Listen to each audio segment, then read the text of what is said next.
Chapter 922. The Legend of Central Heaven. Upon hearing Guan's words, Lewin did not hesitate.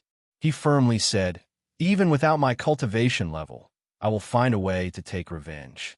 I have a backup plan somewhere. You want to rely on that magical treasure?" Guan's voice floated out, and Luan's pupils suddenly shrank, his body involuntarily trembling. He was truly shocked. How did this senior know he was hiding a supreme treasure? Was he bluffing? No matter what you rely on, after saying so for thousands of years, then you must stay for thousands of years. Guan's words rang out again, causing Lewin to furrow his brows, his expression turning grim. Lewin raised his hand, wanted to open the door and enter, but his hands dared not lay on the door. Even if his cultivation level was still there, he wouldn't be a match for this senior. If he offended the other party, the other might directly kill him. If he died, what was the point of revenge? After struggling for a while, Lewin ultimately lowered his head and left. The torrential rain soaked him, and his figure quickly disappeared into the night. After that night, Lewin never mentioned revenge again. Every day, he would find Guan, waiting for him to assign tasks. Guan never let him idle, making him chop wood continuously. Lewin did not refuse and chopped wood every day. He noticed that despite all the wood he chopped, there weren't many new buildings on the island. He understood that this was a test from a senior. The senior saved him, not to merely toy with him. Unable to return for revenge was indeed regretful, but at least he was alive. He did not resent Guan for it, maintaining reverence and gratitude in his heart. The longer he stayed on the island, the fewer stray thoughts Lewin had. He gradually found meaning in staying, choosing to start over even though his cultivation level was lost. Thus, 1,000 years swiftly passed. Lewin continued chopping wood. His cultivation level recovered somewhat, but was far from its peak. Guan most of the time stayed within the pavilion, and Lewin dared not disturb him recklessly. Until one day, a cultivator flew in, landing on the island. Lewin, who was meditating while facing the sea, stood up to look at him. "Are you a human race member? Why are you alone on this isolated island?" The cultivator frowned and asked. He appeared to be in his 30s, wearing a cyan robe, and looked stern. As soon as he frowned, Lewin felt the overwhelming pressure. Alone?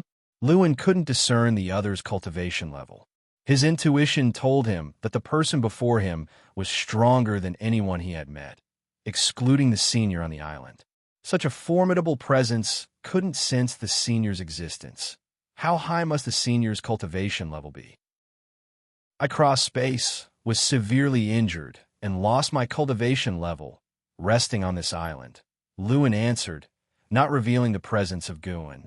The cyan-robed Taoist immediately understood and said, "So you are an ascender. No wonder you are so weak. Your luck was quite good to land on this island. If you landed elsewhere, surviving would have been difficult." "Ascender." Lewin caught on to the critical information and hurriedly asked, "May I ask, Senior, where is this place in the heavens?" "This is Central Heaven. Don't know if you have heard about it.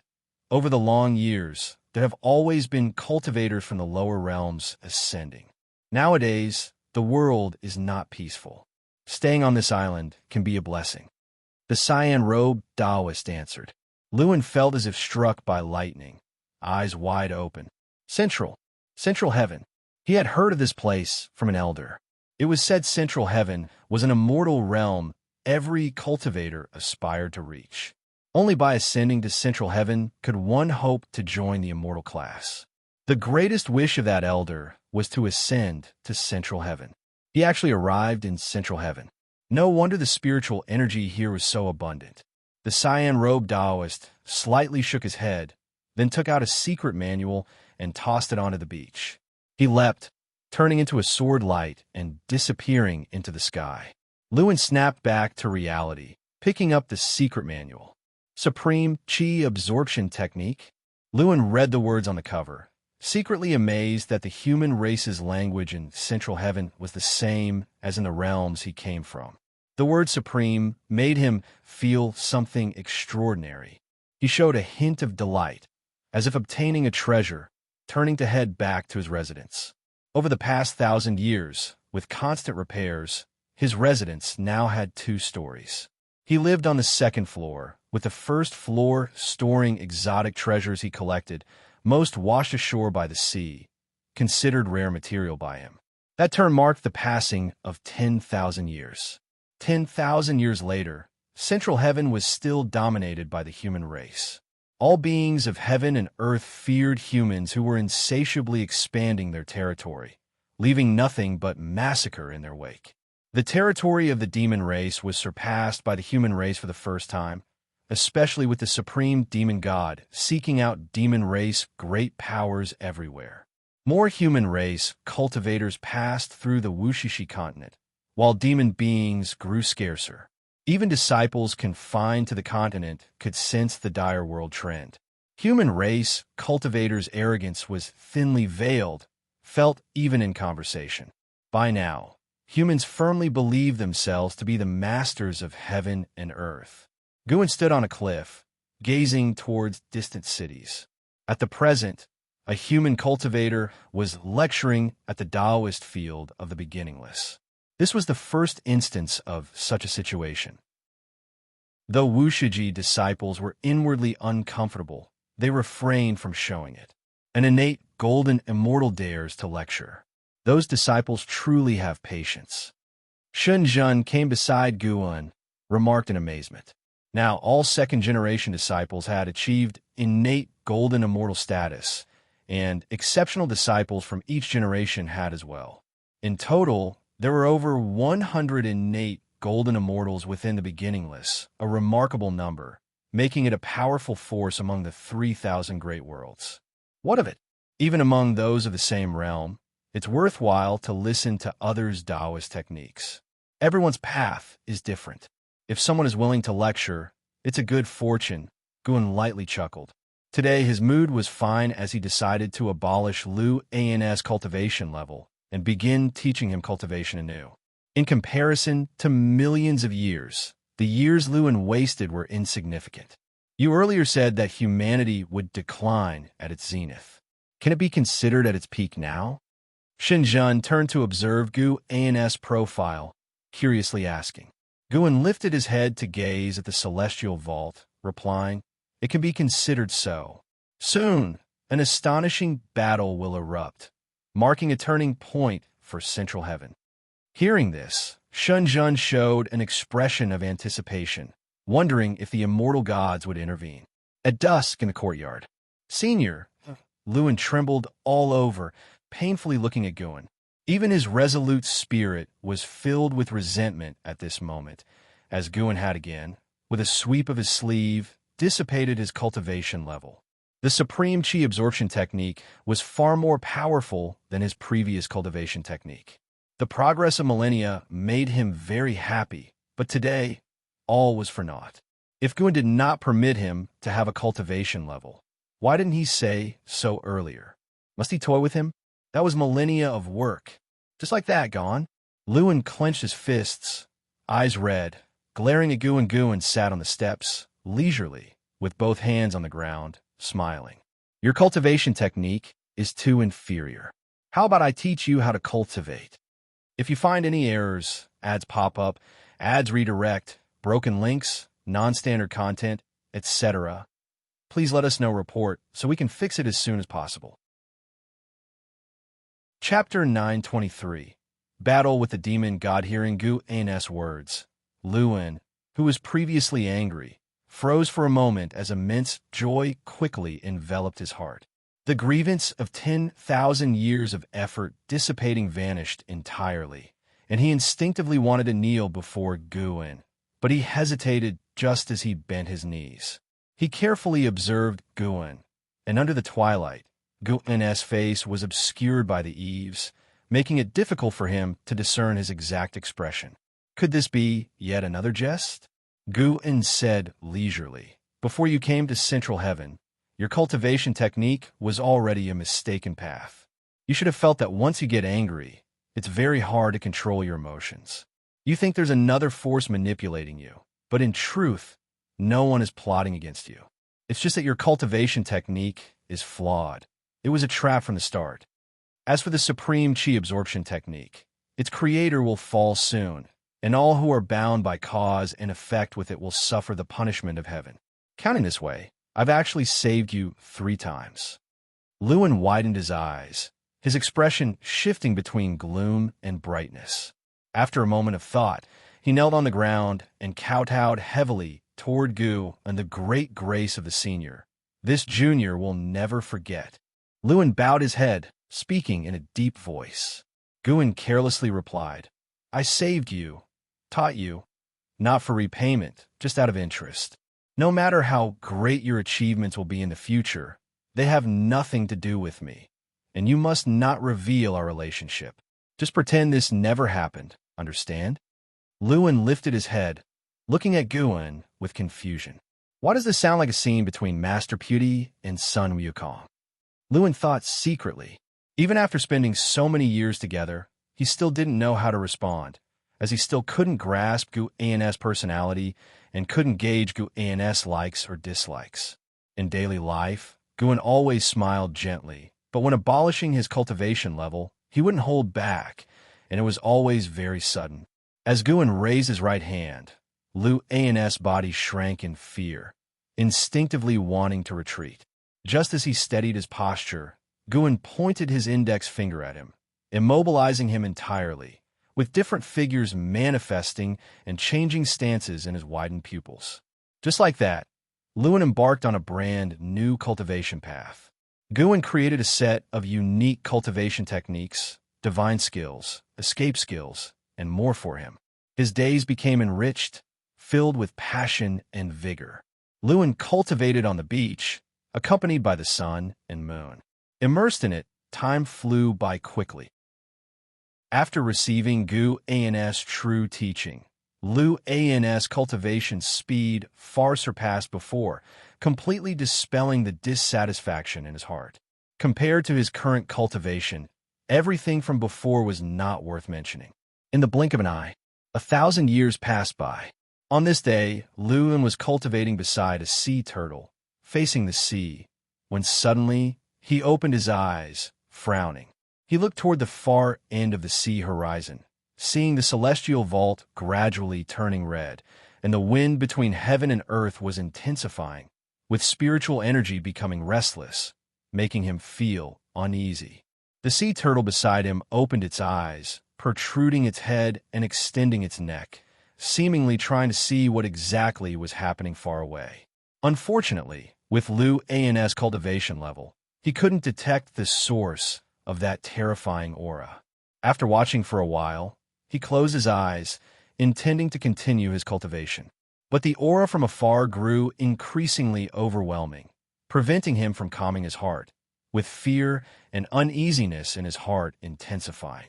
Thinking it over, Lewin got up and walked toward the mountain. The mountain wasn't high, and it wasn't long before he arrived within the courtyard. He did not see Guin, nor could he sense Gu An's presence, but he wasn't surprised. His inability to sense was due to his own insufficient cultivation level. He respectfully bowed toward the pavilion, saying, "Senior, where does this pressure come from? What is about to happen?" Several breaths later, Gu An's voice emerged from within the pavilion. "The immortal gods are besieging the supreme demon god." Supreme demon god? Supreme? Lewin seemed to think of something, his expression changing slightly, cautiously asking, "Could it be that the supreme chi absorption technique I previously cultivated originated from the supreme demon god?" The words demon god did not sound like good news.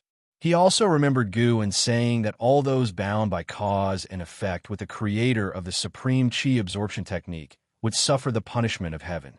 This compelled him to sympathize with the cultivator who passed on the technique to him. Even though they only chatted briefly, meeting at a whim, that person shared the cultivation technique with him. Such goodwill was rarely encountered. Even though he sympathized, he had no means to offer help. He certainly couldn't ask Gu and to save that person. Such an act was too absurd. He was not like his old friend Wei Yi. When he thought of Wei Yi, the gloom in Lu An's heart lifted entirely. When he returned to the human world, he would show Wei Yi how formidable he had become. To this day, his relationship with Wei Yi remained good. However, With the eternal conflict between righteousness and demons, they could only maintain contact covertly. Following Gu An's cultivation, the demonic chi within him had dissipated. Now, anyone who saw him would find it hard to determine he was a demon cultivator, making him very much look forward to Wei Yes' expression upon seeing him. Lewin still wished to inquire more, but thought it over, ultimately deciding to bow and take his leave. When it comes to matters involving the immortal gods, he felt it was wise to ask, lest to avoid inviting trouble. After he left, Guan took a step back into the Wushishi continent, where a play was about to unfold in the city. He found it very intriguing and wanted to witness it with his own eyes. Because many disciples emulated Gu, and by writing books, the stories circulating the continent were highly abundant. Therefore, some disciples had a spur-of-the-moment idea to enact these wonderful stories, experiencing the emotions of the characters in the process, and the viewers found enjoyable. As a result, it became a cultural tradition, unique at least within Central Heaven, with only Wushishi having such a culture.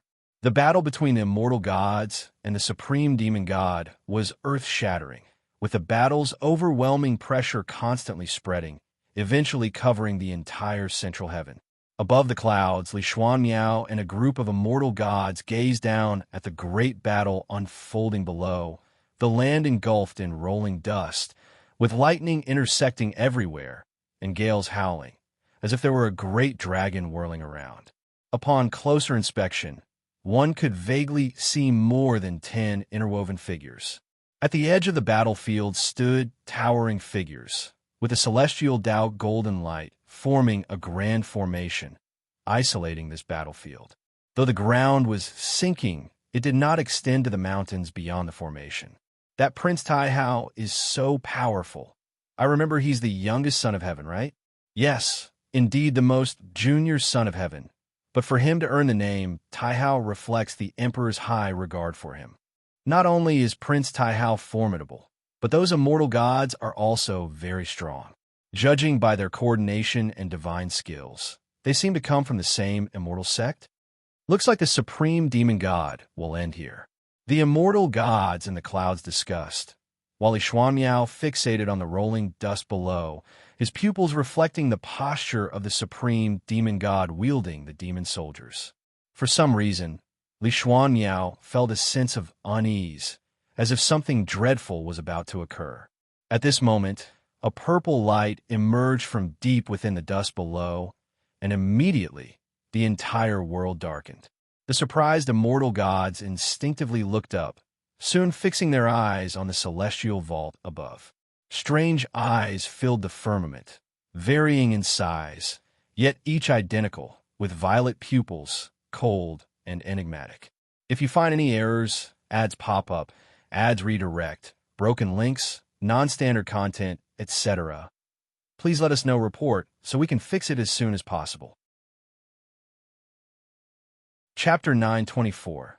The beginning of the myth on the beach. Lewin, who had just sat down not long ago, suddenly felt something and opened his eyes abruptly. He looked up to see purple eyes all over the sky, causing him to shiver with fear. What is this? Lewin widened his eyes, muttering to himself, his voice full of terror. When he saw the immortal emperor's eye in the sky, the mana within him froze all at once. Even his soul tightened, an indescribable feeling that made him feel insignificant. Is this the power of Central Heaven? Unbelievable. Facing such power, he felt only awe in his heart. Whether it was the power of the immortal gods or that of the supreme demon god, he did not know. As he was pondering, a burst of golden light blazed across the celestial vault, causing him to squint. Immediately afterwards, he saw the purple eyes all over the sky disappear, and a vast golden light descended like heavenly might. He saw an incomparably huge golden vertical eye, far larger than the previous purple eyes, so large that the entire celestial vault couldn't contain it. Lewin was deeply shocked, as if seeing a face in the outer universe spying on the middle heaven world, with the whole of Central Heaven no bigger than one eye of that existence. Just thinking about it made him shiver from head to foot. The golden vertical eye gazed upon the human world, and at this moment, all the Wuxia disciples on Wushishi continent were looking up at this vertical eye. Guan, who was watching a play within the city, saw the disciples on stage being drawn away by the heavenly might, stopping their performance. He shook his head slightly and rose to leave. His departure caught the attention of some disciples, who thought Guan was going to investigate the situation. After leaving the theater, Guan returned to the mountain of no end. Shenzhen was also watching the golden vertical eye on the celestial vault. She did not question Guan, for his return meant that the anomaly in the sky could not affect Wuxia. She stared at the golden vertical eye, beginning to deduce, but unfortunately, she couldn't see anything. The golden vertical eye surveyed all things in heaven and earth, shaking the hearts of all living beings. It seemed to scrutinize all existence on this land, making all living beings feel fear and gradually lowering their heads, not daring to meet its gaze. For a long time, the golden light dissipated, and the heavenly might suppressing all beings vanished. When all beings looked up again, the golden vertical eye had disappeared, and the terrifying aura of the supreme demon god was also gone. This battle seemed to have ended, and the entire world fell into silence. 100 years later, on a lonely island, Guan sat on a turtle shell, guiding Lu and to cultivate a set of fist techniques. He repeated the punches, throwing them one by one, seemingly without any special attributes, yet he did not feel bored. While practicing, Luan turned to look at Guan and curiously asked, "Elder, was the supreme demon god killed by the immortal gods?" He had harbored this doubt for a long time and finally couldn't resist asking today. Guan was holding a book, and he replied casually, "Didn't completely die, but now it's worse than death." The supreme demon god was forcefully suppressed by Emperor Taihao, his physical form annihilated and his soul thrown into the heavenly prison, continuously tormented by endless celestial punishment. Thus, all powers of the heavenly Emperor Taihao were reclaimed. The immortal gods who had once been loyal to him began to be investigated, and each day some of them had their immortal positions stripped and were cast into the heavenly prison or reincarnation. One day in heaven equaled a year on earth, and now the celestial court remained in turmoil as the news of the supreme demon god being vanquished by the immortal gods continued to spread through central heaven. Many years later, tales of Taihao slaying the supreme would circulate in central heaven. By then, Taihao would have become the celestial emperor, while the supreme would be depicted as the demon ancestor, the most evil existence in central heaven since antiquity. And those who cultivate the supreme chi absorption technique, Luan asked further, they will die in the future celestial tribulations. This answer secretly startled Luan. Could the heavenly Tao control the celestial tribulation? Guan followed up. Because of the supreme demon god, humans in this realm will be hunted by all races under heaven and earth. If any creatures pass by this island in the future, you'd best hide to avoid getting involved. Luan asked in surprise, "Elder, what about you? Aren't you part of the human race?" Guan did not answer, which made Luan's heart skip a beat. He suddenly realized that he didn't know anything about the elder, not even the elder's name, let alone his true form. Habitually, he presumed all sorts of dangerous situations. The more he thought, the more frightened he became.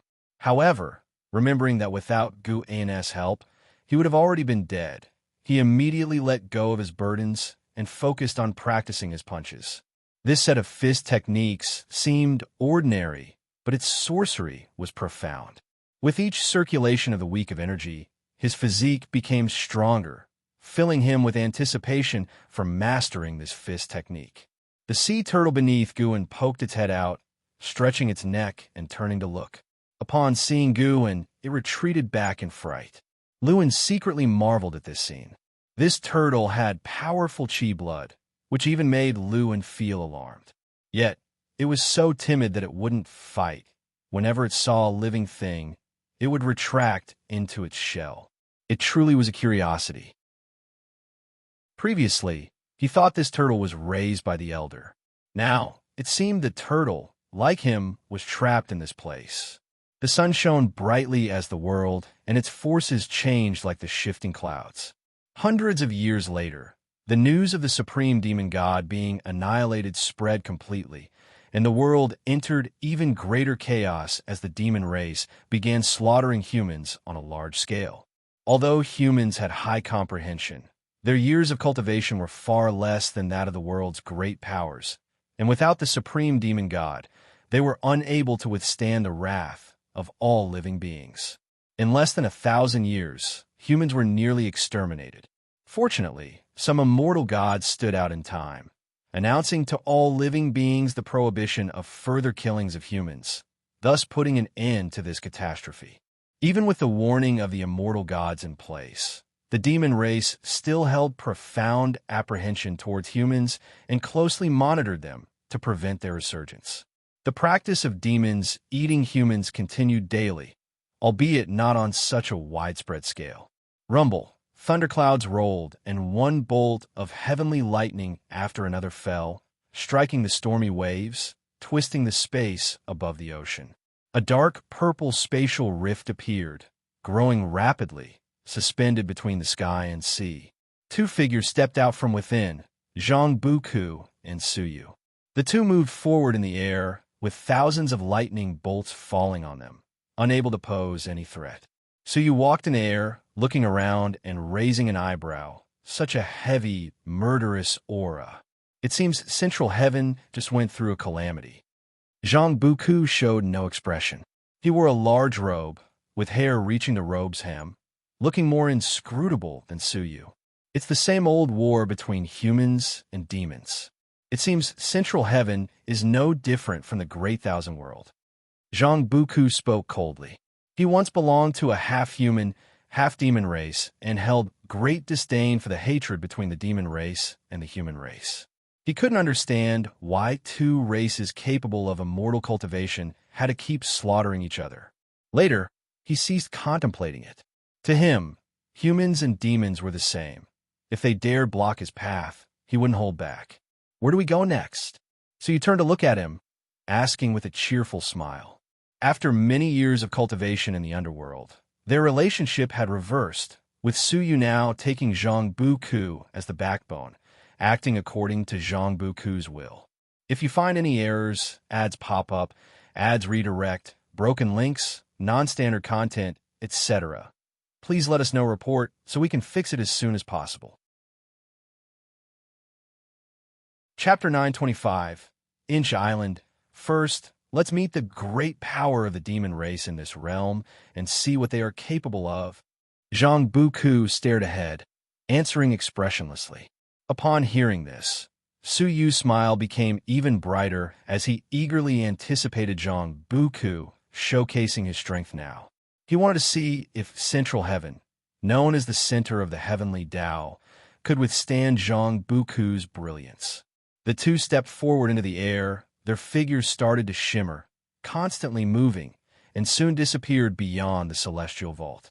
Zhang Buku's arrival was spotted by Guan, who was picking medicinal herbs. Watching the current Zhang Buku, he felt a tinge of emotion. Truly, he seemed like a different person.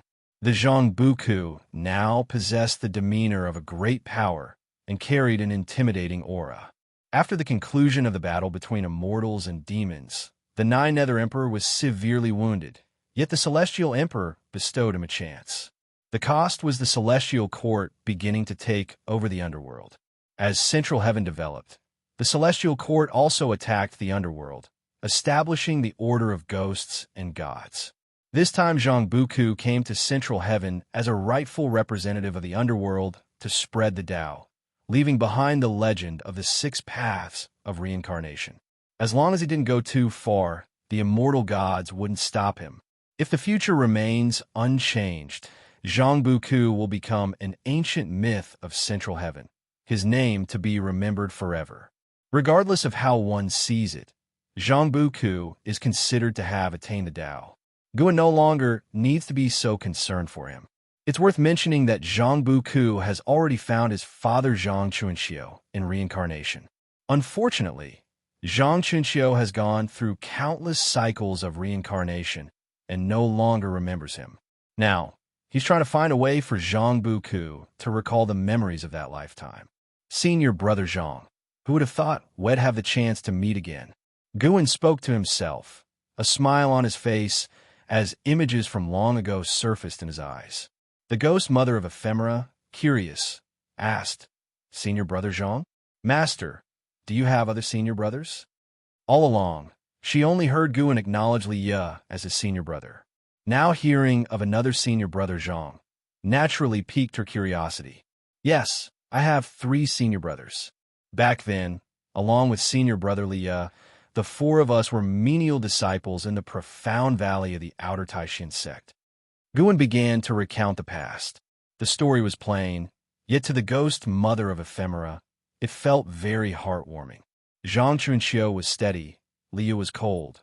Meng Lang lived up to his name, reminding her of the scenes of them playfully bickering. She sighed within, realizing her master truly valued past connections. What did these 3 have to deserve such attention from him? In her view, her master must be an entity that has lived countless years. In this lifetime, he wasn't even reincarnated. Surely, back in the Taishan sect, he was concealing his cultivation level. With unparalleled cultivation, yet able to calmly associate with mortals. What a broad mindset. She always felt it was her master who accommodated Li Ye. Li Ye lacked the qualities she found impressive. Without her master, she doubted Li Ye could even reach the Zizai, immortal realm. Of course, she thought the same about herself, which was why she held Guan in such high esteem. Guan could sense her inner thoughts, but never pointed them out. Everyone has their own ideas, kept secret, without voicing them. Who could blame them? He casually recounted Zhang Buku's story as well, which impressed the ghost mother of ephemera more than Zhang Chunqius. Half human, half demon, rejected by both races, wandering aimlessly, stirred deep sympathy within the ghost mother of ephemera, reminding her of herself.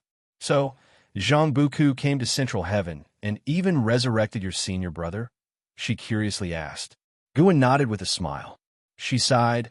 I wonder how that cultivator Zhang Chunqiu would react upon learning your true cultivation level.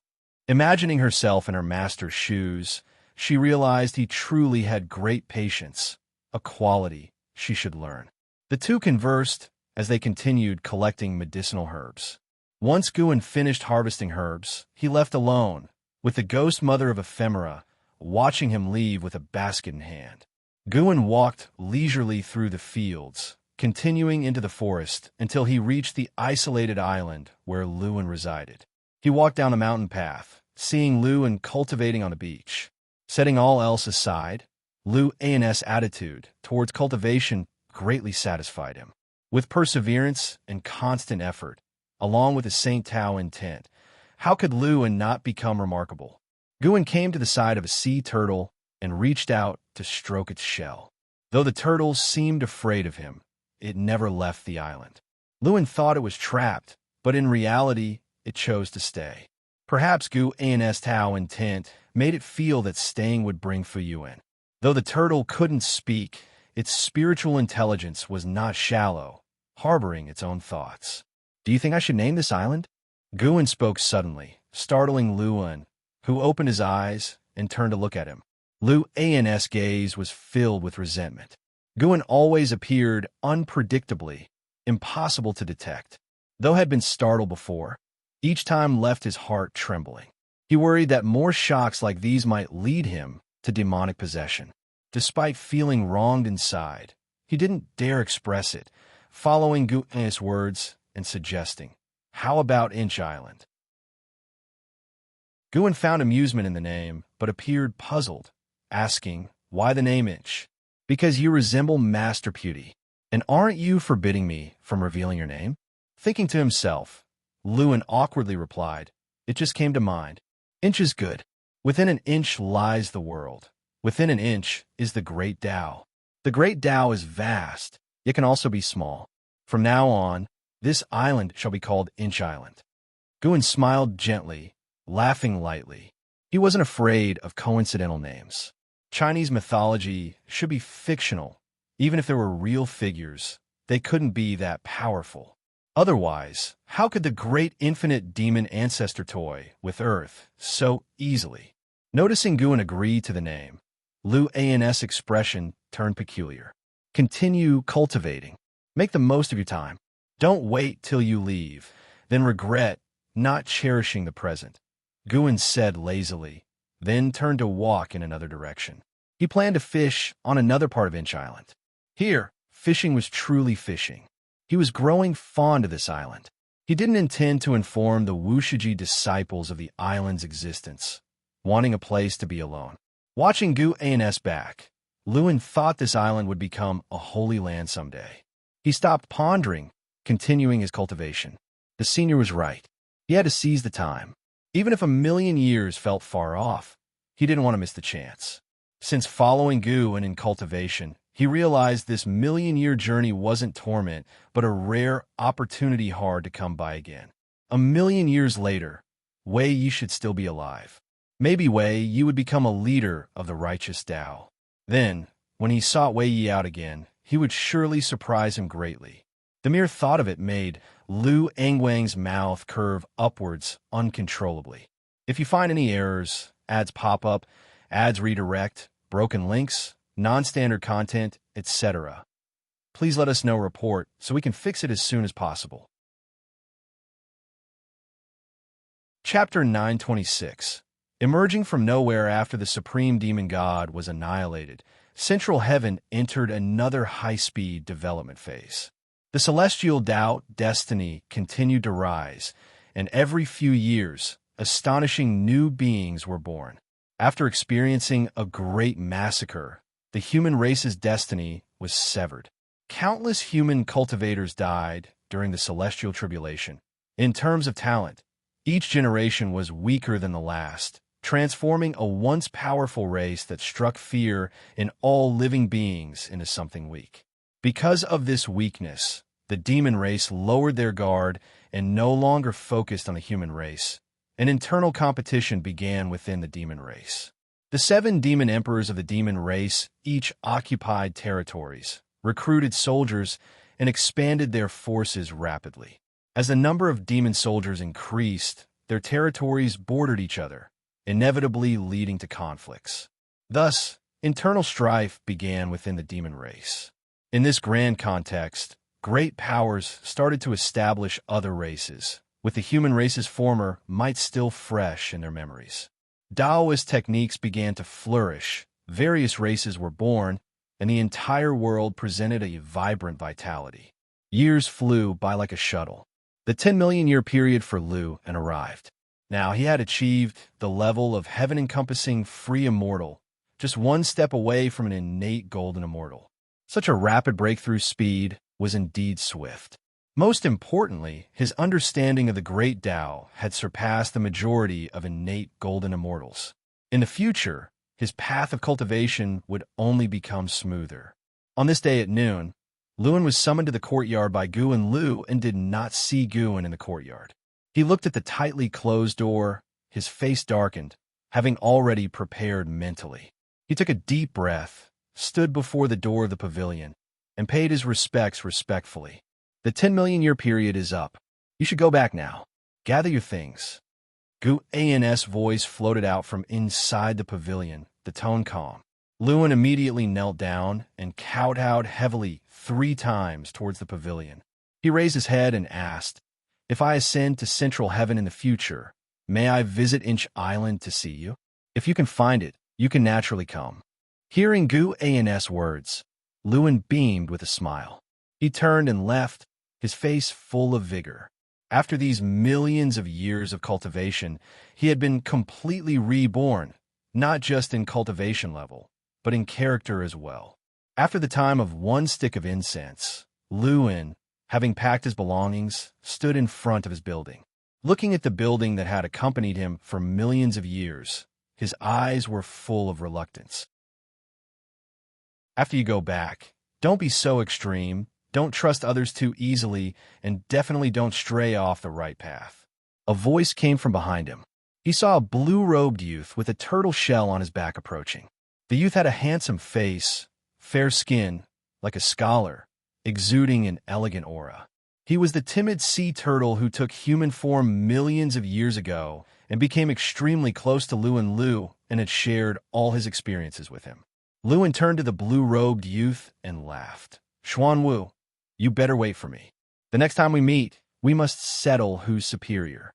The blue-robed youth called Xuanwu chuckled softly. I can't possibly lose to you since I've always been cultivating with the master. The two exchanged a glance, and both laughed with high spirits, their sharpness evident. Suddenly, a black crack appeared behind Luin, and a strong suction pulled him directly inside, causing him to look panicked. Xuanwu saw this scene and couldn't help shaking his head with an amused smile. The master still loved to scare Luin like this. Xuanwu, prepare to go fishing with me. Gu An's voice floated down from the mountain, and Xuanwu's expression instantly changed from relaxed and carefree to one full of flattering smiles. All right, master, I'm coming right away. Xuanwu immediately rushed away quickly. The golden light shimmered in the forest of Inch Island as the sunlight poured down. The ocean stretched endlessly, and Inch Island, like a leaf floating on the sea's surface, seemed so inconspicuous, always at risk of being swallowed by the ocean. After Luin left, Gu An's life became more peaceful. He no longer taught others in cultivation, but began to gain enlightenment himself. In the ensuing years, Wushiji disciples were discovered by outsiders for hiding something, and in Zizai, adhering to the rules set by Guan, expelled those disciples who were discovered. Some disciples wanted to leave Wushi on their own. Having heard too much news from the outside world, they also wanted to venture out for themselves. Every disciple who left Wushi was personally sent off by Zizai, with a warning to never reveal the cause and effect of Wushi. Otherwise, no matter where they were, even separated by all heavens, he would clean up the sect. As the Wushi disciples ventured into the red dust of Central Heaven, the fate of Central Heaven began to show some changes. Such changes were insignificant to the lofty immortal gods. 100 million years became less lengthy for Central Heaven. After 100 million years, the native creatures of Central Heaven achieved the strongest cultivation level of Miaozhanluo, Immortal Realm, and Taoist lineages began to rise. After tens of millions of years of evolution, the Wushishi continent remained bustling, but now with fewer Wushi disciples. Here, mortal generations began to inherit the land, while Wushi disciples were integrated within, always hidden. Mountain of No End was shrouded with a mortal mist, inaccessible to mortals, and those who forced their way in would find themselves diverted, unable to enter the Taoist field of the beginningless. Now Central Heaven was fully developed, with new ascenders arriving almost daily, and great powers going to Outer Heaven. The universe outside Central Heaven could directly connect to chaos, sparking legends of chaos to begin circulating in the human world. On this day, Guan was sitting in the courtyard, playing with a stone, which was one of the original stones of Central Heaven with a long history. Investigation into it could reveal the heavenly Tao behind Central Heaven. The heavenly Tao was created by the Celestial Emperor, but to Guan, even the Celestial Emperor couldn't see through the entire cause and effect of the heavenly Tao. Perhaps it was because the heavenly Tao originated from Hongming. A figure walked into the courtyard, bringing a fragrance. The visitor was none other than Fairy Yaoxian. Fairy Yaoxian remained elegant, as beautiful as a celestial immortal, with an ethereal aura. She approached Guan and turned to look at Shenzhen, her eyebrows slightly furrowed. Feeling her gaze, Shenzhen opened his eyes and, seeing her expression, knew what she meant to express. Hence, Shenzhen nodded to Fairy Yaoxian and then got up to leave, giving the two a space for solitude. Fairy Yaoxian was the mother of sin. Her existence extended across ages. Sometimes, she would guide the second-generation disciples, for whom Shenzhen had much respect. After Shenzhen left, Fairy Yaoxian looked at Guan and said, "Recently, a great emperor has emerged in the world, stunning the heavens. He is called the Emperor of Eternal Life. I want to go and see. Guin replied casually, if you want to go, then go. Just don't reveal Wushi's existence. Fairy Yao Xian stared deeply at him, holding back countless questions in her heart, but ultimately did not ask. She turned to leave. With that turn, thousands of years passed. Thousands of years later, fallen leaves filled the courtyard. Fairy Yao Xian returned, while Guin still sat there, admiring the stone. Shunjin saw Fairy Yao Xian return and immediately got up to leave. Fairy Yao Xian came before Guin and said, that Emperor of Eternal Life looks exactly like him, even his temperament, but I can be sure he is not him. If you find any errors, ads pop up, ads redirect, broken links, non-standard content, etc., please let us know report so we can fix it as soon as possible. Chapter 927. Slaughtering all Wusher. Hearing Fairy Yao Xian's words, Guin looked up at her and asked with a smile, then what do you think it means to be him? He was not surprised at Fairy Yao Xian's confusion, for when he inherited the memories of the second life of the Emperor of Eternal Life, he saw Fairy Yao Xian had come to find him. In the memories, Fairy Yao Xian traveled a long distance to listen to him lecturing with other cultivators, and after the lecture, she sought him out. She did not express any feelings, but rather asked some questions, and then left calmly. Now, the person known across Central Heaven as the Emperor of Eternal Life is indeed Guin, merely the Gu and in the lifespan reincarnation. Once the lifespan reincarnation ends, the life of the Emperor of Eternal Life begins.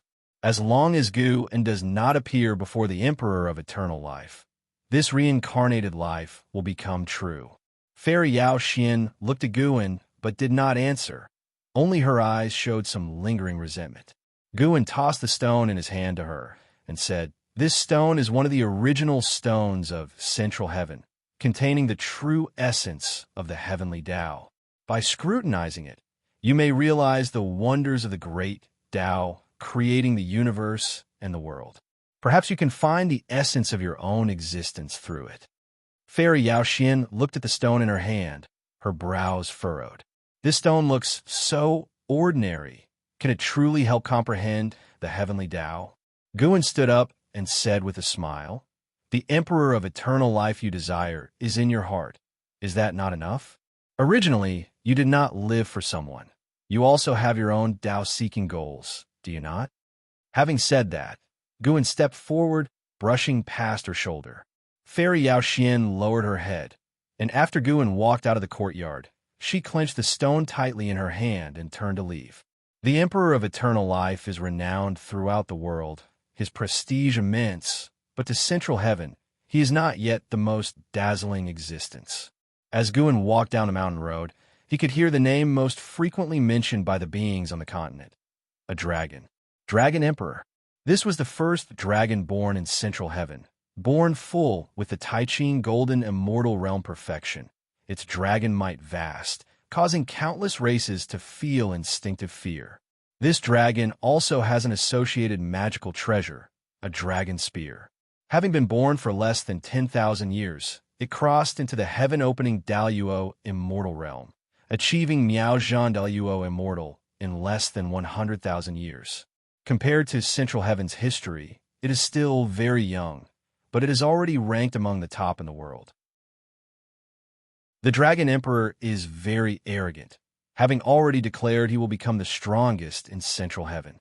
He will challenge each dojo in the world to prove himself. The news spread across the world, reaching this continent as well. Guin, however, is not interested in the Dragon Emperor, for the future of the Dragon Emperor is already within his sight. The Dragon Emperor is destined to yield under the Celestial Court. After ranking in the Immortal class, the Dragon Emperor will lose his brilliance, just like those immortal gods, forever a puppet of the heavenly Tao rules, forced to endure even when his descendants are slaughtered. Central Heaven, a land of heroes, Guin finds it quite amusing, as if watching a series of films.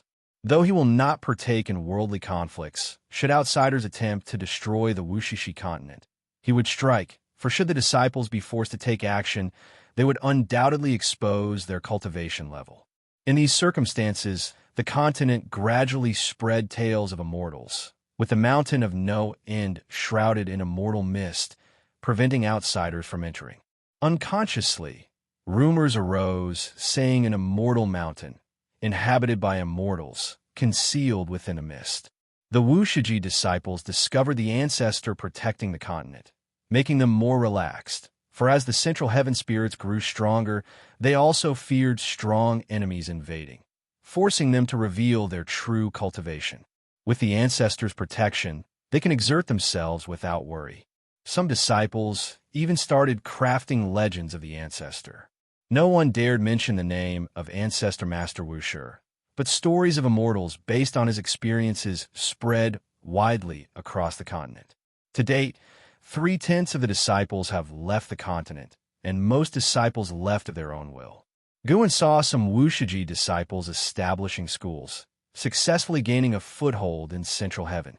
It's worth noting that despite Central Heaven's development to this day, no native being has ascended to immortality, and there will be an even greater conflict in the future.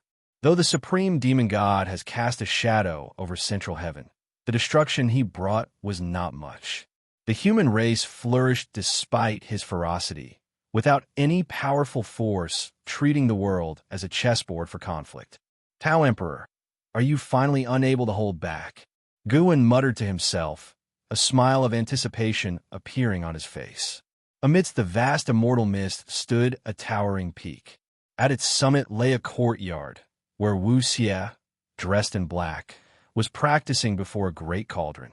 Inside the cauldron were 3 large incense sticks, from which blue smoke rose, swirling above the courtyard.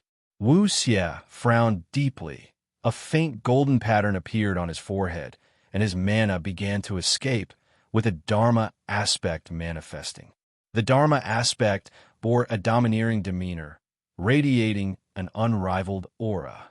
Suddenly, a figure appeared next to Wu Xie, seemingly out of nowhere, placing a hand on his shoulder. Wu Xie opened his eyes sharply, the Dharma aspect on his body dissipating instantly. He turned to see Zizai standing beside him, and his brows relaxed. And Zizai frowned at him and said, "Demonic possession? Your aura just now almost disturbed the continent." Nowadays, the continent is no longer occupied solely by the Wushiji disciples. Although the Mountain of No End has become an immortal name, should there be truly overwhelming aura spreading out, it would certainly invite trouble. Wu Xie's eyes flashed with confusion, and he couldn't help but ask, "Did I lose control just now? Didn't you notice?" "No, I thought I was in enlightenment. My consciousness had entered the great Tao.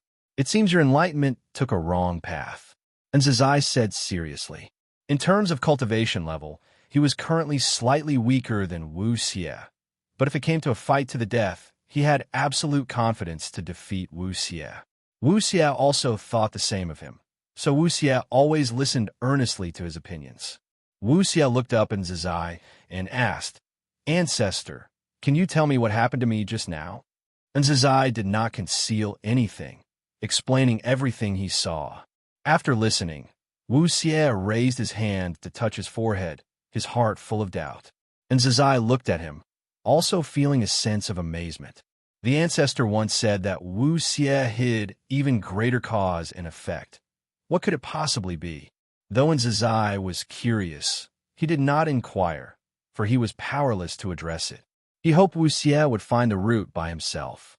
How can a person of great power not understand themselves? Wu Xie turned back, closed his eyes, and pondered carefully, while Zizai quietly guarded by his side. Soon, Wu Xie's mind again immersed into the great Tao. His mana once more uncontrolledly overflowed, and a mysterious Dharma aspect began to manifest.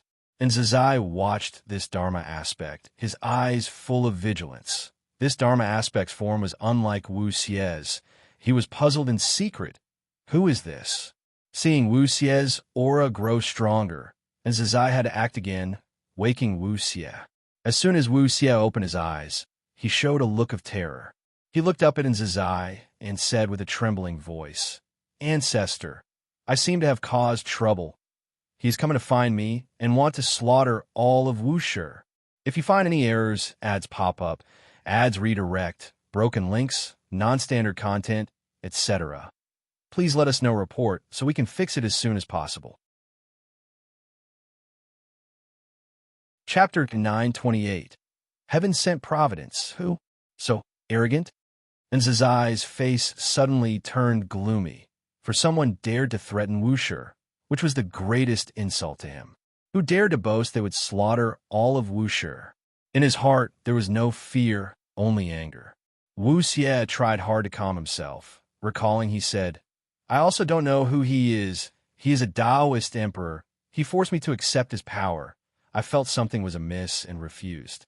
Afterwards, he threatened me, saying he would come to me himself to annihilate those of the same path as me.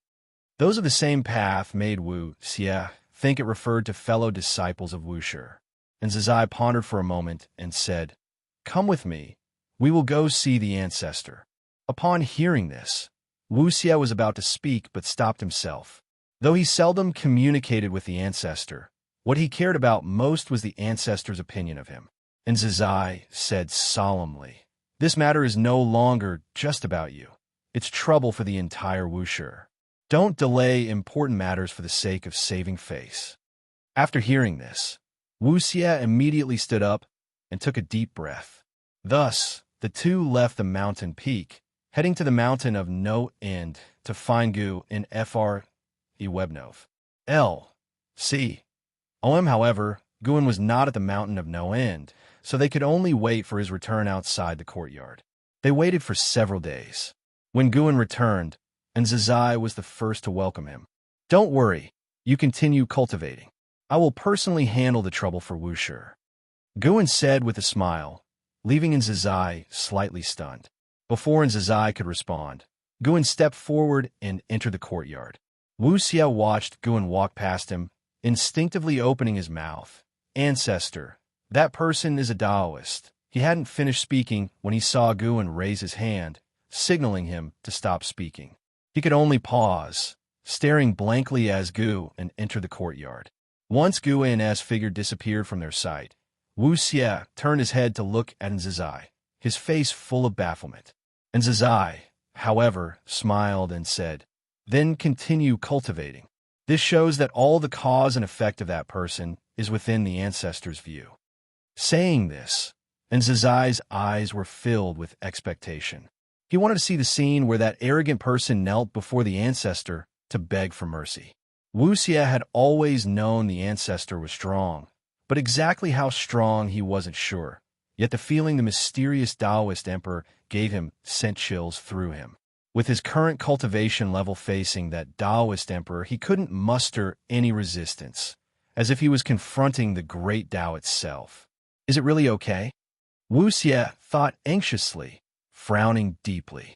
And Zazai didn't say much to comfort Wu Xie. He just patted Wu Xie's shoulder and turned to leave. Wu Xie looked back at the courtyard. The pavilion belonging to the ancestor had its doors and windows all closed. He could only suppress the unease in his heart and leave as well. In the years that followed, Wu Xie found that he no longer encountered that Taoist emperor, and his enlightenment returned to its former smooth and tranquil state. He suspected it was the ancestor's doing, allowing him to completely let go of his inner unease and focus on cultivation. Rather than relying on the ancestor's protection, he more wished to be the one who protected Wushi. The sky was filled with red clouds. A large river spanned across the wilderness, dividing the land in two. The river's waters surged and roared, stirring up rows of splashes on both banks, magnificently grand, the momentum overwhelming. On one of the riverbanks, Leah and Martial Resolution sat drinking together, with a small table between them laden with cakes and fruits, very exquisite. Having finished a cup of wine, Martial Resolution praised, Brotherly, I didn't expect you to have such elegance. At our cultivation level, we have long practiced fasting. Few people are like you, preparing wine and snacks. Leah laughed and replied, I learned it from junior brother Gu. No matter how high his cultivation, wherever he goes, he always has the leisure to enjoy everything, appreciating the world with a mortal's perspective. I find it quite right. After all, we are all mortal. That's our starting point. Speaking of Gu in Martial Resolution also felt deeply, sighing, I wonder where Brother Gu is now. Don't worry, with Central Heaven's development trend, he will surely come eventually. With his kind of personality, he seems not to like being in the limelight, but in reality, he loves to be part of the excitement, Lee said with a chuckle. Meeting Martial Resolution in Central Heaven brought him both surprise and deep emotions. Without Guin, perhaps neither he nor Martial Resolution would have reached here. Although he wasn't clear on how Martial Resolution came here, intuition told him it certainly had something to do with Gu and Martial Resolution shared the same thought, both pervaded with confidence, but they wouldn't deny Gu-An's significance to them. The distance between Central Heaven and the celestial spirit Great World was incredibly vast. The two hadn't seen each other for hundreds of millions of years, yet reuniting here, the fate brought new sensations to their Tao hearts. After discussing Gu and Martial Resolution mentioned a major event happening in the world today, curiously asking that Xuanji Emperor challenges the Dragon Emperor and wants to propagate the Primordial Tao Emperor. What do you think? What are his chances? The Primordial Tao Emperor is a kind of great Tao destiny, influenced by Guan, which Martial Resolution and Leah unintentionally embarked upon. They never associated the Primordial Tao Emperor with Gu, and because the Primordial Tao Emperor was so profound, akin to the immortal position of the immortal gods, as if it was the great Tao itself, naturally existing. Leah restrained his smile, contemplating seriously, and said, I've met both the Dragon Emperor and the Xuanji Emperor. Although the Dragon Emperor's talent is daunting, I feel Xuanji Emperor has a higher chance of winning. After all, that guy once traversed the path of the great Tao, leaving behind a great reputation in the 3,000 great worlds, his battle experience incomparable to the Dragon Emperor. Martial Resolution nodded and said, I also hope he can win. If the Primordial Tao Emperor spreads in Central Heaven, it will be beneficial to your and my cultivation. The Primordial Tao Emperor is a kind of great Tao destiny. The more cultivators, the stronger they are, the stronger it becomes, and the more it helps the cultivators in return. The Primordial Tao Emperor can aid them in better enlightenment, making it an important support in their cultivation, both holding great anticipation for it. Just then, a flake of golden snow descended from the sky, landing between them. They looked up, discovering a sky filled with red clouds was snowing a golden snow. The golden snow fell on the table, transforming into golden chi and dissipating soundlessly. Martial Resolution raised an eyebrow. This snow is extraordinary. Did you feel it? Leah squinted at the tabletop. With a golden chi left no traces, pondering. It contains the spiritual energy of the Tao origin. It's a great fortune. Both immediately sat cross-legged, beginning to cultivate energy and perceive it. This golden snow fell increasingly heavily, covering all Central Heaven, with its scope expanding and growing denser. Inch Island. Xuanwu meditated alone on the beach, looking up to feel the golden snow, murmuring, could it be another prodigy is born? Throughout the endless years, celestial phenomena emerged one after another, some terrifying to all beings, some bestowing opportunities upon them, making him accustomed to such events. If you find any errors, ads pop up, ads redirect, broken links, non-standard content, etc., please let us know report so we can fix it as soon as possible. Chapter 929, Transcending the Heavenly Tao. The golden snow fell for 7 days and 7 nights. Upon landing, it transformed into mist and dissipated without a trace. No water, no other marks. And the earth remained unchanged, but all living beings between heaven and earth were blessed by its grace. Some beings, through this opportunity, broke through the bottlenecks in their realms that had been stagnant for so long. Some were severely injured, on the brink of death, and were saved by this golden snow. Many others gained insights to create cultivation techniques and divine skills. The myriad creations surging forth in the world made all living beings rejoice, and they were filled with gratitude toward the creator of this miracle.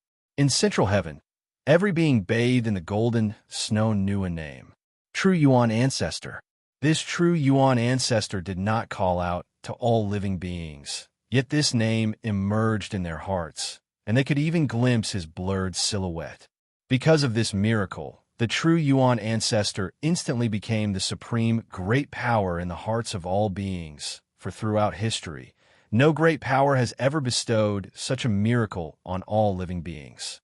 The vast majority of beings believe true Yuan Ancestor to be either an immortal god descending to earth or an outer heaven great power arriving. Central heaven could actually nurture such a great power, indeed a talent of primordial, profound, venerable, immortal quality. Guin rested under a tree, a leaf covering his face, whispering softly. He was alone in this grove, unafraid of being overheard. This true Yuan Ancestor is a newly born being of central heaven, and this miracle was bestowed in celebration of his birth, also letting all beings know of his existence and power. True Yuan Ancestor was born as a heaven-opening Daluo immortal, surpassing all beings in talent. He carried a mission, upholding the will of heaven and earth, and Guin could see a trace of the celestial emperors while surrounding him. He did not have such talent because of the celestial emperor.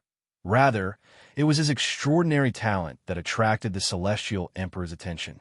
The celestial emperor was still in a state of reincarnation, but could sense any changes in the heavenly Tao if they occurred. Guin lay under the tree, enjoying the quiet environment while observing this true Yuan Ancestor. Due to the celestial emperor's attention, the fate of the true Yuan Ancestor was constantly changing, with various destinies, some good and some bad. Finally, the celestial emperor's indecisive mind was settled, but unfortunately, what was decided for the true Yuan Ancestor was not a path of enlightenment, but a path of abandonment.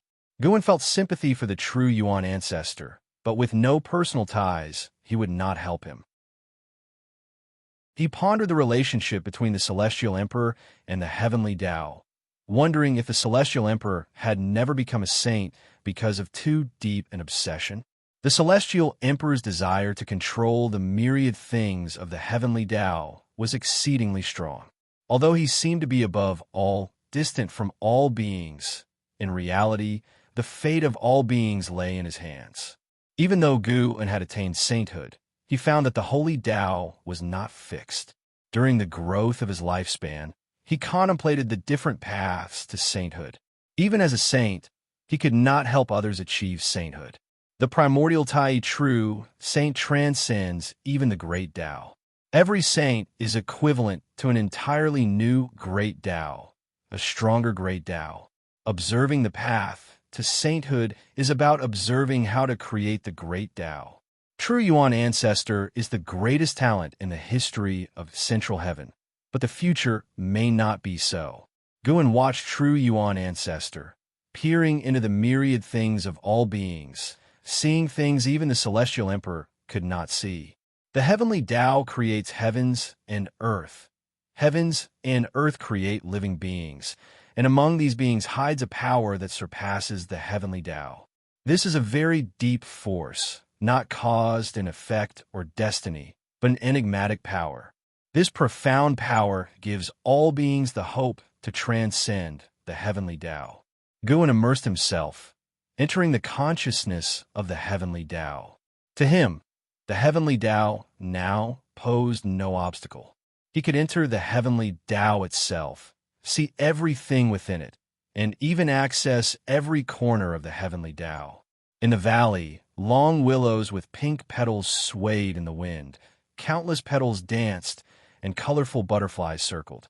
A stream ran through the valley, and beside it stood a white-haired elder in golden clothes, tall and with an ethereal aura. He gazed at his reflection in the water, brows furrowed. He was the true Yuan Ancestor that all beings remembered. At this moment, the true Yuan Ancestor had just taken his first step 7 days ago. He looked at his face, contemplating the meaning of his existence. Heavenly Tao, heaven and earth, immortal, His eyes flickered as he muttered softly, as if asking himself. In these 7 days, he had consolidated his cultivation level, becoming a true heaven-opening Daluo Immortal, but he had received many memories in his mind, as if they were innate. He was born with a mission, but he felt a deep resistance to this mission from within. He was filled with curiosity about heaven and earth, and this curiosity broke through all shackles. He understood what a Daluo Immortal was, and precisely because of this, he could not accept having any mission, seeing it as a form of bondage. Is it truly my own thoughts, or has heaven and earth, even the heavenly Tao, imposed them upon me? These words of the true Yuan ancestor were not spoken aloud. He felt that doing so would bring trouble. For some reason, from the moment he first opened his eyes, although he was curious about heaven and earth, there was also a deep-seated vigilance. He felt the presence of countless atmospheres on earth, but none were the same as his own. None felt akin. He even wanted to obliterate those atmospheres because they caused him discomfort. After much thought, true Yuan ancestor turned and walked out of the valley. He walked slowly, contemplating every step. True Yuan ancestor bestowed Fuyuan upon all beings, yet they did not know of his resistance toward them. In the years that followed, those grateful to him continually sang his praises, revered him like a god, and he heard these remarks while among the world, but he took no joy in them, becoming more vigilant instead. He always felt as if everything he saw and heard was guiding him. There is a certain force wishing for him to be grateful and compassionate toward those weaker atmospheres, a certain will wanting to determine his thoughts, which made him increasingly uncomfortable. His pace began to quicken, interacting with no other being, as if fleeing from a celestial net. Thousands of years later, he arrived at the ocean. The beings atop the ocean were many, but there were few distractions, bringing him a bit of comfort. Though he was comforted, Guan was not. On Inch Island, Guan sat fishing on a rocky outcrop, accompanied by Xuan Wu, looking at the sea, a sense of helplessness in his heart. Why was this fellow flying toward him? True Yuan ancestors' inclinations confirmed Gu An's suspicions, that all heavenly Tao creatures possess the power to break free from the heavenly Tao, but this power is challenging to lead forth. Though merely a heaven-opening Daluo Immortal, true Yuan ancestor could perceive the celestial emperor's will. Such an instinct was more fearsome than his talent. When true Yuan ancestor resisted the celestial emperor's will, his fate became blurred, his destiny branched, forming countless paths and extending infinitely. At this rate, true Yuan ancestor will eventually become an existence intolerable to the heavenly Tao. He will either transcend the heavenly Tao or face boundless calamity. If you find any errors, ads pop up, ads redirect, broken links, non-standard content, etc., please let us know report so we can fix it as soon as possible. Chapter 9:30. True Yuan ancestors trial the summer sun blazed down upon the mountain peak, enshrouded in immortal mist. Wu Xie stood at the cliff's edge, brow furrowed, his gaze piercing the clouds to look beyond the heavens. Ever since being threatened by that mysterious Taoist emperor, despite the assistance of his ancestors allowing him to cultivate at ease, the matter lingered in his heart. Today, he had a strong intuition. That Taoist emperor was coming. The person was descending from the outer heaven of central heaven. An ascender can only appear for the first time within the world itself. Beings coming from outside the world are invariably powerful, capable of conversing with the celestial court as unparalleled great powers. Wu Xie pondered how the person would descend. Would they arrive quietly on the Wushishi continent, or come with heavenly might, alarming the all-living beings under heaven? If it were the latter, Wuxia might have a hard time remaining hidden, which was not something Wu Xie wished to see. Arriving at central heaven, although Wu Xie did not venture out, he could sense the fortune of central heaven. Coupled with the many stories he had heard, he did not wish to be forced to leave before he truly understood central heaven firsthand. Wu Xie stood on the cliff, lost in thought, the golden lines on his forehead faintly visible, making him appear quite mystical. Freeway novel. Come at the same time. The Wushishi continent welcomed an old acquaintance of Guin, none other than Martial Resolution. Martial Resolution had come to the Wushishi continent by chance. Upon hearing that there were immortals there, he wanted to visit them. Ever since the supreme demon god was exterminated, after witnessing the massacre of the human race, Martial Resolution felt that perhaps the events he saw concealed a greater conspiracy. Why did the immortal gods above not deal with the supreme demon god earlier, but only act after the human race flourished? And the supreme demon god, acting in such an evil manner, knowing that the immortal gods observed humanity, yet remained so ostentatious. Why was the Son of Heaven the one to deal with the supreme demon god? Coming from the 3,000 great worlds, Martial Resolution was well aware of the struggle for the title of Son of Heaven. So the appearance of Emperor Taihao made him very sensitive. He could not understand, so he simply chose not to think about it. He did not want to get involved in worldly matters again, only wanting to pursue the Tao. He had traveled through Central Heaven, visiting many immortals and enlightened beings, benefiting immensely, and he thoroughly enjoyed this journey. As he took his first step onto the Middle Heaven continent, a look of disappointment showed on Martial Resolution's face. The spiritual energy on this continent was somewhat low, and even if there were immortals, their Tao practices were likely not very high. However, since he was here, Martial Resolution would not turn back. Even witnessing the local customs and people here was worthwhile. He proceeded along the mountain path, with an endless ocean behind him and majestic mountains stretching ahead. As he walked, he scanned the area with his divine sense. He was surprised to discover that the cultivation levels of the beings here were generally lower than outside, yet he did not regard this continent with disdain.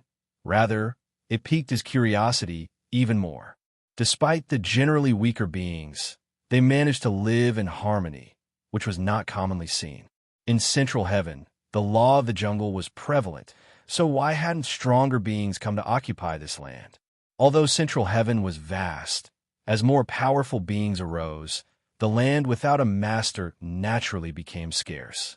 At this moment, Martial Resolution seemed to sense something, instinctively turning to see a black-robed man appear on the hill behind him.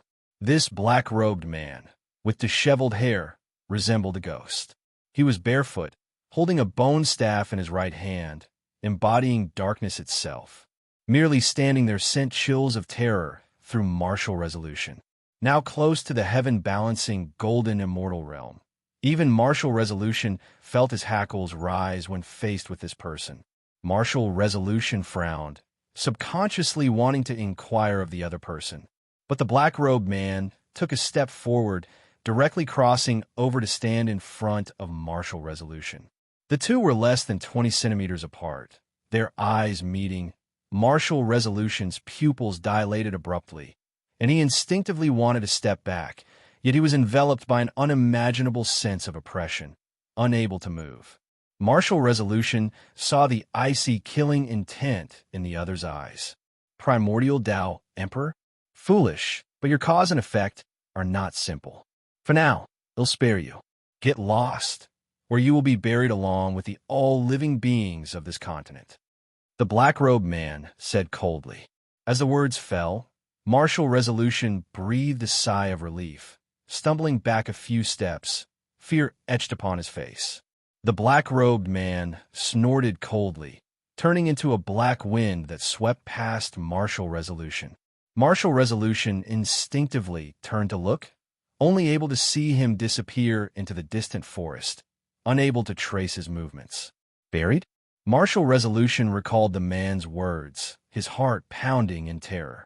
Judging from the suppression earlier, he was by no means a match for this person. He had no cause and effect with the creatures of his continent, and naturally would not be buried for them. All he felt was a sigh in his heart. Such a harmonious land was about to be destroyed. Indeed, every place in Central Heaven was filled with savagery and killing intent. Martial Resolution stopped thinking about it, leaping into the air towards the distance. At the same time, in the forest, the black-robed man's neck was held by a hand, raised high, both his hands clutching that hand, a look of fear and despair on his face, entirely different from when he faced Guin earlier. Who exactly are you?" the black-robed man asked with a trembling voice. Facing the person before him, he had no power to resist. The other appeared so quickly that he was captured before he could react. Guin held the black-robed man, an amused smile on his face as if discovering an interesting toy. He was too lazy to converse with the black-robed man, directly snapping his neck. Crack! The black-robed man's eyes bulged, and then he quickly shrank, falling into Guin's hand, transforming into a crooked-necked wooden figurine clad in black clothes, resembling a puppet. Guin hung this wooden figure on his belt, then turned to leave. As for Martial Resolution's departure, Guin felt no regret. He did not want to meet Martial Resolution just yet. Since the Supreme Demon God was exterminated, Martial Resolution's mood had remained heavy, and amid such emotions, his limit on lifespan continued to increase, with his future Tao practice limit also rapidly rising. This was Martial Resolution's own fortune. Before he walked out of it himself, Guin would not meet him. After taking 7 steps, Guin arrived at Inch Island. He stood on the cliff of Inch Island, his gaze fixed on the distant ocean. Under his watch, rolling thunderclouds gathered over the ocean, as if a storm was imminent. He smiled, tossing the wooden figure hanging from his waist lightly in that direction. "I give you a test to see if you can pass through him," Guin murmured softly. He spoke of the true Yuan ancestor. The true Yuan ancestor had come because he felt that the heavenly Tao suppression was weak here at Inch Mountain, which would undoubtedly bring some trouble to Inch Island. However, a meeting of fate was at hand, and Guin was willing to give him chance. This black-robed man was no simpleton. He was a genuine Tao extreme Daoyuo Immortal, also a Taoist emperor. He was a servant of the creator of the Taoist emperor, here to force out Guin, try to expose Gu into the celestial Tao immortal gods. Unfortunately, this creator had underestimated Gu's Tao practice. As for why he did not dare to show himself, it was because he too feared the celestial court. The heavenly Tao did not allow him. The true Yuan ancestor was merely a heaven-opening Daoyuo immortal, by no means a match for the Tao extreme Daoyuo immortal. So Guin had laid some plans to force that creator to show himself. Guin could directly find that creator, but he hoped even more that the creator would walk before him, to perish in shock and despair, the price for scheming against him. If you find any errors, ads pop up, ads redirect, broken links, non-standard content, etc., please let us know report so we can fix it as soon as possible. Chapter 931. Tai Chi Emperor in the midst of the storm. The true Yuan ancestor walked forward through the air, his white hair flowing in the wind, golden clothes fluttering, his expression resolute, staring straight ahead. His gaze suddenly fell towards the west. Following his gaze, amidst the raging waves, there was a small island standing quietly. Regardless of how fierce the surrounding waves were, this island was never inundated. He hesitated for a moment, then flew towards that small island. He didn't deliberately fly into this sea region, but encountered sudden changes in the weather along his way.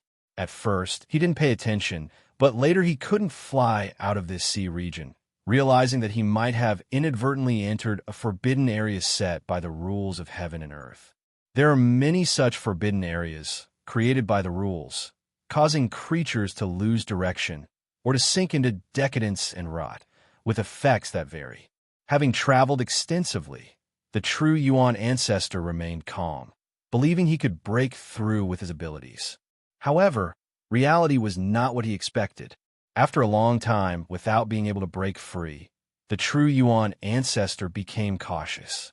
Now, finally seeing an island, he had to investigate. Perhaps the exit lay on the island. He quickly flew onto the island, hovering in the air, frowning as he inspected, soon drawn to a particular spot on the island. He raised his right hand, commanding from a distance. A wooden figure swiftly flew to him. He didn't touch it, keeping a distance of 20 centimeters from his palm. He furrowed his brows, carefully examining the wooden figure. Across the entire island, only this wooden figure emitted life energy, making him very uncomfortable. His intuition told him that the formation of this forbidden area was related to the wooden figure before him. He probed the wooden figure with his divine sense, and his expression changed dramatically, immediately releasing the figure, letting it drop. Watching the figure fall into the forest below, he tightly frowned. He turned and flew into the distance, afterward exerting all his strength, flying in various directions, yet he couldn't escape the sea domain. He couldn't even expel the storm clouds, as if trapped in a boundless world of torrential rain, without a way out. Several hours later, the true Yuan ancestor returned to the island. Entering the forest, found the wooden figure fallen among the grass. His eyes became resolute, deciding to release the terrifying presence within the wooden figure. Born as a heaven-opening Daluo immortal, he had never fought before. He disliked fighting because since birth, he wanted to destroy the energies that displeased him, fearing submission to such instincts. But now, perhaps it was time to test his power, to break barriers with his strength. He still had untapped greater power. The true Yuan ancestor cast a spell on the wooden figure, smashing it instantly. A surge of black fog erupted, swiftly engulfing the entire forest. Amid the dazzling and strange chaos void, a vast star cloud concealed countless realms. These realms appeared like continents, surrounded by various lights, as if stones encased in bubbles. Above these realms, a piece of curved wood pierced through the star cloud, and on the curved wood stood a figure.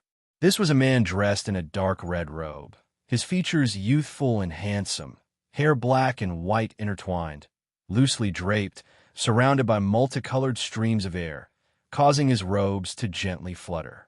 He sat on the curved wood, body leaning against a small table, one hand supporting his cheek, posture lazy. He slowly opened his eyes. His gaze emitted brilliant light, akin to two appearing suns, brightening the entire void. That feeling again, unable to deduce. What divine presence are you? C. O.M. The man in the red robe murmured, his tone bewildered. He was the presence referred to as the creation Tao Emperor with the Tao name Tai Chi. Tai Chi Emperor was born from the heavenly Tao, forced into chaos due to some special reasons. He left behind his great Tao destiny in the heavenly Tao, rooting and sprouting as more cultivators emerged, with his own Tao practice also strengthening. Until one day, he noticed the growth speed of his Tao practice slowing. Through deduction, he discovered a new great Tao destiny emerging within the heavenly Tao, known as Primordial Tao Emperor, puzzling him. Didn't the Celestial Emperor promise only a single great Tao destiny would exist? Due to apprehension about the Celestial Emperor, he could only secretly observe Primordial Tao Emperor. Later, he understood why the Celestial Court allowed Primordial Tao Emperor's existence. Unlike his great Tao Emperor, which strengthened through slaughter and mutual devouring of destiny, his great Tao destiny was utilitarian and aggressive, but Primordial Tao Emperor was pure, not threatening any destiny, compatible with other great Tao destinies. When he saw a great Tao Emperor concurrently cultivating Primordial Tao Emperor, he realized Primordial Tao Emperor was different. Previously, attempts to concurrently cultivate different great Tao destinies failed, with the severe cases falling into demonic possession, dying violently. Due to Primordial Tao Emperor's uniqueness, the great Tao Emperor was fearful. What kind of existence could create such a great Tao destiny? What was its purpose? When some great Tao Emperors began doubting, thinking great Tao Emperor might be inferior to Primordial Tao Emperor, he understood the ambition behind it. He felt he couldn't sit idly by. He dispatched his servant, the Black Desire Emperor, appearing confident but secretly considering Black Desire Emperor as expendable. He hoped to force the existence to reveal itself with Black Desire Emperor's strength. Over countless years, he used the destiny created through great Tao Destiny Emperors to infiltrate the cause and effect of primordial Tao Emperor, investing years into it. Tai Chi Emperor's gaze turned to the heavenly Tao, reflecting the scene of central heaven in his pupils. He was certain that the source of primordial Tao Emperor's cause and effect was in central heaven, and the disappearance of the Black Desire Emperor for a while, followed by its reappearance days later, puzzled him. Why didn't the opponent eliminate the Black Desire Emperor? Wasn't Black Desire Emperor strong enough to provoke the opponent? The Black Desire Emperor was Tao Extreme Daoyuo, Immortal. Defeated silently wouldn't be easy. Most puzzling was, why did the Celestial Emperor indulge such a strong presence? He could discern that primordial Tao Emperor and the heavenly Tao were unrelated, definitely not the Celestial Emperor's scheme. Despite the mystery, he wouldn't report to the Celestial Emperor, for he not only sought to destroy primordial Tao Emperor, but also the Celestial Court, where the key lay in eliminating the Celestial Emperor. How powerful was the Celestial Emperor? Tai Chi Emperor lurked within chaos, waiting for an opportunity. As Tai Chi Emperor pondered, his expression subtly changed. That aura, could it be? Tai Chi Emperor showed joy, even suddenly stood up. He sensed the aura of Black Desire Emperor fighting. The joy wasn't for Black Desire Emperor, but the heavenly Tao creature confronting him. Such cause and effect, such aura, surely the variable he had always awaited. If you find any errors, ads pop up, ads redirect, broken links, non-standard content, etc., please let us know. Report so we can fix it as soon as possible. Chapter 932. The heavenly horse descends. The sun was bright, and the waves continuously crashed onto the beach, sending up rows of white spray. Xuanwu stood on the beach, gazing at the distant thunderclouds, his brow furrowed, eyes filled with worry. Those thunderclouds had appeared years ago and never dispersed, making him increasingly concerned. He had asked Guan, but Guan just told him not to worry. Stop staring at it. Just focus on your cultivation. Gu An's voice came, startling Xuanwu into quickly withdrawing his gaze and turning to leave. He hated cultivation the most, but he dared not defy his master's orders. Freu. No. Vel. Calm Guan, who was painting in the courtyard, felt rather helpless about Xuanwu's mindset. Unlike the deep-sea dragon carp, Xuanwu had no desire to become strong. In Xuanwu's heart, striving for strength had no meaning. He preferred sleeping. The challenge with Luan before was also forced by Gu and Gu and hoped they could motivate each other, but failed. After Luan left, Xuanwu frequently slacked off to sleep. Even when the true Yuan ancestor and the Black Desire Emperor fought nearby, it failed to ignite a diligent spirit in Xuanwu. Though Guan was helpless, he wasn't angry. Everyone has choices, and Xuanwu could make his own. He was painting a scene of the battle between the true Yuan ancestor and the Black Desire Emperor. The Black Desire Emperor looked fierce, while the true Yuan ancestor's back was as steady as Mount Tai. He suppressed the cultivation level of the Black Desire Emperor.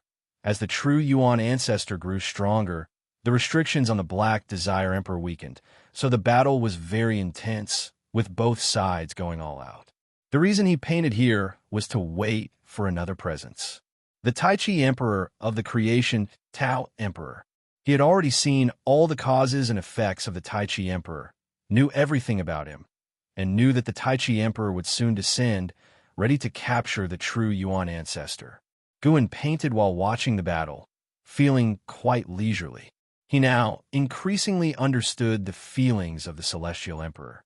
But unlike the Celestial Emperor, he had no such strong desire for control.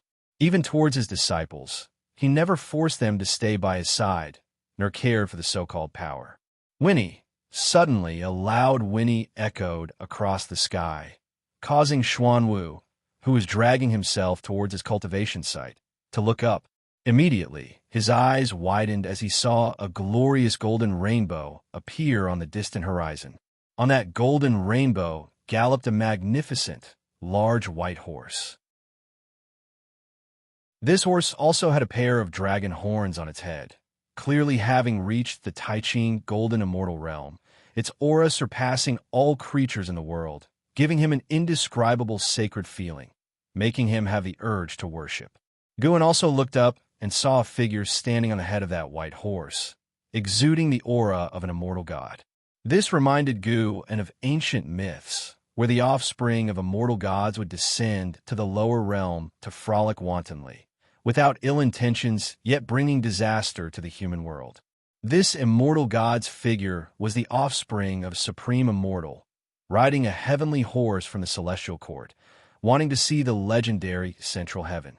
The blatantness of this immortal indicated that the celestial court's restrictions on entering and exiting central heaven were beginning to relax, forecasting that more immortal gods would descend in the future, making immortal gods no longer just mythical to the living beings. Xuanwu hurried up the mountain to Gu's side, asking nervously, "Master, what is the origin of that horse?" The heavenly horse had already galloped into the distance, not heading toward Inch Island. As for the sea area where the true Yuan ancestor and Black Desire Emperor battled, Guin had obscured its causes and effects, allowing only the Tai Chi Emperor to feel it. A heavenly horse from the celestial court. Many breeds exist. This one is a war horse for battling evil demons, capable of trampling you to death with one hoof. Your turtle shell wouldn't withstand it. Guin said softly, and at the end, he glanced at Xuanwu with a teasing look. Xuanwu tensed up in fright and asked further, "Master, you are so powerful and know so much about immortal gods. Could you be an immortal god from the heavens?" "I am not." "Why not? Why should I be? Is being an immortal god very good?" Guin looked at Xuanwu, asking curiously. Xuanwu felt restless under his gaze, but seeing that it wasn't a scold, he bravely said, "All living beings cultivate immortality to become immortals. Only by being an immortal god can we know why we should become one." Guin chuckled, asking, "Do you want to ascend to immortality?" "Of course I want to. I also want to see the celestial court. If life there is too tense, I can leave." Xuanwu said with a longing expression. "The celestial court is not a place you can come and go as you please, and immortal gods may not be as carefree as you imagine." Guin shook his head, smiling wryly. However, he was also curious about the immortal gods. Even though he could see their lives, he contemplated whether he should try it himself. "Where is absolute freedom?" Xuanwu sighed, his eyes showing a hint of resentment. Guin found it reasonable, nodding. "In that case, why don't you quickly go cultivate?" His face turned stern, scaring Xuanwu into a shiver, who quickly turned around and ran off. "Immortal gods, I wonder if they are interesting." Guin mumbled to himself, redirecting his gaze to the paper before him. He removed the painted paper and replaced it with a new sheet of white paper, preparing to paint the heavenly horse from earlier. Could someone like me also ascend to immortality? Leah kneeled on the ground, looking at the white-haired ancestor meditating under the tree in front, asking in shock. This was the dojo of the white-haired ancestor. Upon Marshal Resolution's recommendation, Leah came to seek immortal fate. The white-haired ancestor sat with a dignified posture, her face serene. She calmly gazed at Leah, saying, "You have accumulated merit over time, and the Taoist lineage you wish to create benefits the development of the heavenly Tao, so you possess the qualifications to ascend to immortality." Leah naturally wanted to ascend to immortality. It was for this reason that he came to Central Heaven. Yet he didn't expect to encounter an opportunity with the immortal god so soon, knowing that the white-haired ancestor before him was a bona fide immortal god. "But my cultivation level," Leah suppressed his excitement, hesitantly asking. The white-haired ancestor replied, "Whether you can ascend to immortality, cultivation level is the least important. After ascending, you will naturally become stronger, surpassing all living beings." Leah's heart began to race, suddenly unsure of what to say next. However, the white-haired ancestor's tone shifted, and these words quickly disappointed Leah. "Indeed, ascending to immortality is not that easy," the white-haired ancestor said. "What you need to do now is continue your previous endeavors. Take in disciples, create your Taoist lineage, travel the world, establish merit, and one day, an immortal official will descend, personally find you, and take you to the celestial court. Immortal official? Lias's hope reignited once more. Just as he was about to inquire further, the white-haired ancestor closed her eyes and said, "Go. You should have already received the answer you sought." Hearing this, Leah gave her one last deep look, then respectfully bowed and stood up to leave. Turning towards the mouth of the valley, Lias's eyes were filled with anticipation and determination. This meeting at least confirmed the path he was to follow was the correct one. If you find any errors, ads pop up, ads redirect, broken links, non-standard content, etc., please let us know report so we can fix it as soon as possible. You're tuning into the Romance Rendezvous YouTube channel. We're so grateful for your support, and don't forget to subscribe to join us on this incredible journey through captivating stories. Your generosity through donations truly makes a world of difference, as it's the primary source of revenue that allows me to expand and enhance this channel for you. Thank you from the bottom of my heart for being a part of this adventure.